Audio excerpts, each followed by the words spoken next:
Welcome to toy-polloi.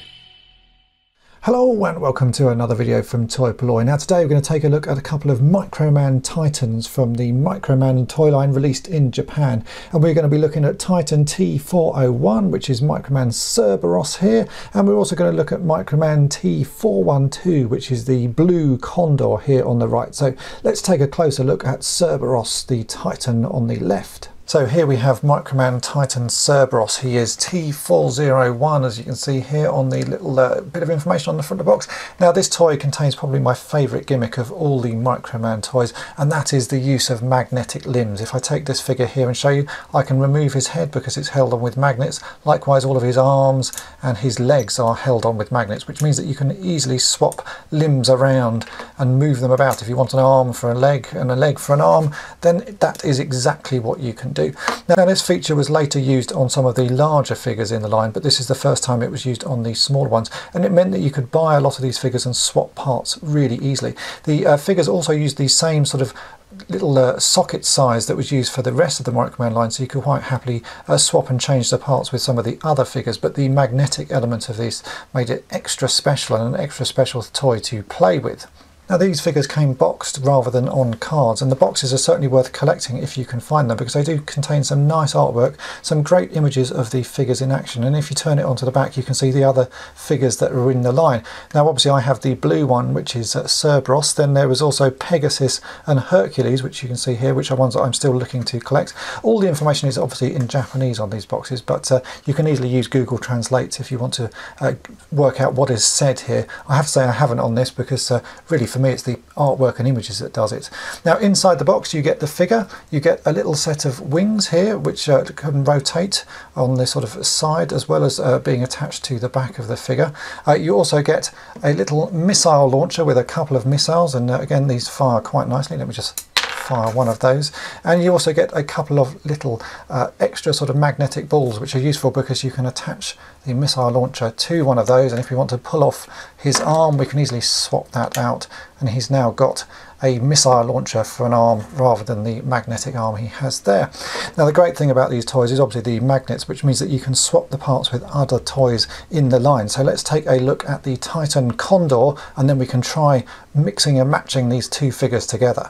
And so here we have the Microman Titan Condor 2412, and again these are designed in the same way as the other Titan I showed you. All of the limbs are magnetic, so we can pull the head off, or the arms, or the legs. Now this guy came in a couple of colours. This is the blue and white version. If we turn the box over you can see there's a black and orange version, again called a Condor.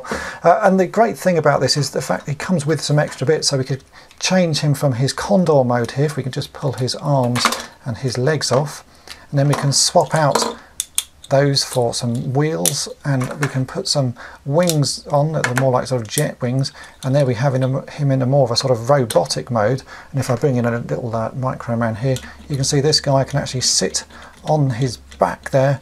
We can just clip him in place on the tail like so, and he's sort of riding a Condor motorbike type thing. It's really nice the way all of these toys are sort of interchangeable like this, and that was the big selling point of the Microman, is that you could take parts off one and interchange them with parts on another and make your own sort of play sets. But the magnetic part of this toy really meant that you could interact and change between lots of little bits on little toys and make some great looking new toys. So let's bring in Cerberus again and we'll see what we can make using these two magnetic toys. So here I have Cerberus and the Condor, and of course the first thing you want to do is actually to take off Cerberus's arms, and we'll take off his wings as well, because you might as well just give him the wings from the Condor and create a pretty cool looking sort of bird robot. Now that is the great thing with these toys. I do like the fact that this is the sort of thing you can do, just happily swap limbs about, so we might as well give him some bird feet as well and make a strange little sort of mutant character. But that's what you wanted to do as a child, is swap things about. It's the whole point of toys is to play with them, and we can quite happily swap things around and make new creatures out of all the bits we have. And of course the more of these things that you have, the more little creatures that you can make. Now later on in the line they did release some larger magnetic toys. I have here, if I bring in Baron Kaza, but the only problem with these larger toys is that the magnets and the ball joints are an awful lot bigger than the ones used on these little ones, so interchanging them did become a little bit of a problem. You can sort of click these in, but as you can see, it looks a bit silly just because of the scale difference. So really, these smaller ones have to be played with, these smaller toys, and the larger ones, like this guy, have to be sort of snapped together with the larger versions which are released later in the toy line. One thing you do have to remember when collecting these toys is that they are old and they are fairly fragile. The way they are constructed, the same with all Microman and Micronauts toys, makes them fairly sort of brittle, and things do break on them. So always check that when you're buying these sorts of things, nothing is broken on them, and you do have to handle them with some care, because let's face it, these toys are now more than 40 years old. So for a toy to have lasted that long is pretty good going. Now really, they are the sort of toy that is best to pick up if you go to Japan. You can buy them online, but they will cost you an absolute fortune. I picked up both of these on my last trip to Japan from Toy Cat's showcase in Kichijoji, and Toy Cat's has an amazing collection of Microman stuff, so it's always worth popping in there just to see what he's got. Now the Titan Cerberus T401 is a pretty rare figure, so I did actually end up trading a few bits for this figure, and he is worth a fair amount. The Condor you can actually pick up a lot cheaper. The box version of this was I think about sort of £20, something like that, so not a huge amount of money, but it's worth having because it's nice to be able to swap the two parts from each figure and make some new ones, as I've just shown you.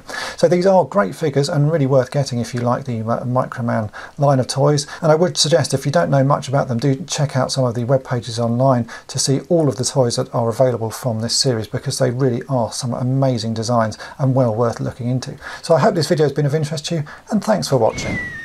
Thanks for watching Toy-Polloi. Subscribe for more great videos.